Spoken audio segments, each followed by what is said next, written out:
Very good evening, dear students. How are you all? Fine.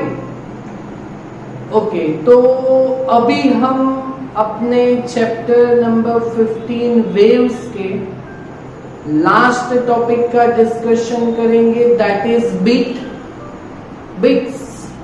Okay, और उसके बाद जो डॉपलर इफेक्ट है वो तो कैंसल है. ओके, अगर फिर भी समझ ना हो आपको तो आप विकास सर से पूछ लीजिएगा. ओके, तो वो आपको डॉपलर्स इफेक्ट समझा देंगे. ओके, तो आज हम थोड़ा बिट्स के लिए समझेंगे. उसके बेस हमारे पास दो numerical, one is in illustration and one is in exercise. Okay, तो एक्सरसाइज का न्यूमेरिकल हम लास्ट लेक्चर में हम कर लेंगे. तो इसके बाद और एक जो वीडियो आएगा वो लास्ट लेक्चर होगा. ओके, तो बिट्स, अच्छा नाम तो सुना होगा. वो जो म्यूजिशियंस गिटार बजाते हैं, ओके, उसमें डिफरेंट वायर्स होते हैं, स्ट्रिंग्स होते हैं. ओके, उसमें थोड़ा वो डिस्टरबेंस क्रिएट करते हैं. ओके, तो वो जो डिस्टरबेंस क्रिएट करते हैं, तो अगर 2 या 3 वायर्स को एक साथ डिस्टरबेंस किया, ओके, तो तीन में से डिफरेंट नॉइज आएगा. तो उन नॉइज का फ्रीक्वेंसी, वो जो नॉइज है उसका फ्रीक्वेंसी वो सुपरपोज होगा एक दूसरे पे. ओके, तो अगर वो सुपरपोज होगा, ओके, तो वन क्लियर नॉइज आपको सुनाई देगा, आइदर सा रे गा मा वैसे. ओके, और दो न्यूमेरिकल उसी के बेस है. ओके, तो what do you mean by bits? Okay, तो when two waves of same amplitude but slightly different frequency, when they overcome on each other, either they superimpose on each other, okay, so then one clear noise were produced. That clear noise we can say as bit. समझ में आ रहा है ना? Okay, तो अगर हमारे पास दो waves हैं, उनका फ्रीक्वेंसी अगर FA है और FB है, टू वेव्स के लिए, ओके, तो frequency F that is 1 upon time period and frequency F that is 1 upon time period. So F is equal to 1 upon T. So that is numbers of oscillations, numbers of beat per unit time. Okay, तो जो beat का frequency होता है वो दो waves के frequency के slightly difference जितना होता है. मतलब बस यही आपको याद रखना है. बीट आपको समझ में आ गया? To waves of same amplitude and different frequency, when they overcome each other, they produce one clear noise, that is called bit. और बिट का जो फ्रीक्वेंसी होता है वो जो दो वेव सुपर इम्पोज हुए हैं एक दूसरे के ऊपर, उससे उसका डिफरेंस के जितना होता है. ओके, और बस इतना आपको समझ में आ गया. ओके, तो दो न्यूमेरिकल्स गिटार वाले या सॉरी सितार वाले, one is in illustration and one is in exercise, वो आपको सॉल्व हो जाएगी. ओके, तो ये अच्छा, तो इसके बेस अगर आपको एमसीक्यू पूछना हो तो भी पूछ सकते हैं. तो अगर आपको ऐसे पूछे कि there are two waves of frequency 11 hertz and 9 hertz, तो what are the frequency of beats? Then what is the frequency of beat. तो क्या करना है, जो भी दो फ्रीक्वेंसीज आपको दी हुई है उसका डिफरेंस लेना है। ओके, तो उसके बेस इलस्ट्रेशन नंबर 6 है और एक एक्सरसाइज में, तो वो हम नेक्स्ट टाइम सॉल्व करेंगे। ओके, तो समझिए बहुत easy. 2 sitar strings A and B playing the note dha, okay, and produce bits of frequency 5 hertz.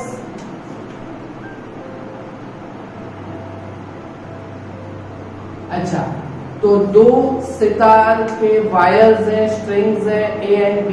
Sitar एक ही है पर उसकी दो स्ट्रिंग्स। अच्छा, कौन सा वर्ड नोट प्रोड्यूस करना है, ध। ओके, तो वो जो बीट प्रोड्यूस हुआ है उसका फ्रीक्वेंसी है एफ बीट, यहाँ पे 5 हर्ट्ज दिया गया है। ओके, उसके बाद उन्होंने क्या किया, tension in string B, tension in string B slightly increase किया, तो frequency of string B change होगा बाद में। ओके ओके, तो frequency of beat is found to be 3 hertz. Okay, तो बाद में बीट्स का जो फ्रीक्वेंसी है वो 3 हर्ट्ज हो गया। टेंशन इंक्रीज हुआ तो number of frequency of beat यहाँ पे कम हुआ। पहले कितना था 5, उसके बाद कितना होगा 3। ओके, तो what is original frequency of beat, आपको क्या फाइंड करना है, original frequency of string B if frequency of A is 427 hertz. Okay, तो ये कैसे सॉल्व करेंगे, तो हमें मालूम है कि बीट का जो फ्रीक्वेंसी है वो दो फ्रीक्वेंसी के डिफरेंस जितना होता है। ओके, तो पहले कंसीडर कर लेते हैं जो फाइंड करना है। कंसीडर ओरिजिनल फ्रीक्वेंसी, पहले का जो फ्रीक्वेंसी है वो ओरिजिनल, तो original frequency of string A is FA, that is 427 hertz, and original frequency of string B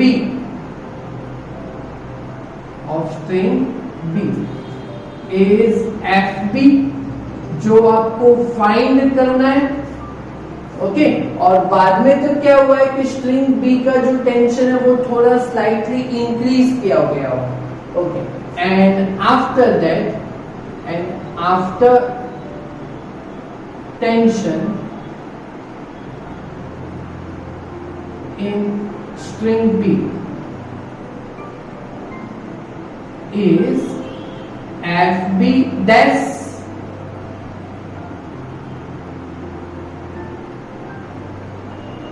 समझ में आया, बट आपको तो सिर्फ क्या फाइंड करना है, ओरिजिनल फ्रीक्वेंसी। ओके, तो पहले देखिए केस 1 कि before applying tension in a strings, तो पहले आपका बिट्स कितना प्रोड्यूस हुआ था, 5 hertz original before applying tension in a string B. Okay, तो यहां पे F beat frequency of beat आपको दिया गया हुआ है, दैट इज कितना है, 5 हर्ट्ज है, 5 हर्ट्ज है। ओके, तो और beat F beat that is F A minus F B. Okay, तो F A minus F B that is यहाँ पे 5, वो बीट का फ्रीक्वेंसी है, F beat is equal to F A minus F B. Okay, तो यहां से हमें original frequency of string B find करना है, एफ बी। तो एफ ए है ना हमारे पास, कितना है 427, कंप्लीट हो गया न्यूमेरिकल। ओके, तो 427 minus F B that is equal to 5। Okay, तो F B is equal to minus F B इस साइड पे जाएगा तो प्लस एफ बी, और प्लस 5 इस साइड पे आएगा तो माइनस 5, तो 427 माइनस 5, तो frequency, original frequency will be 422 hertz. समझ में आया क्या? Okay, so that is original frequency.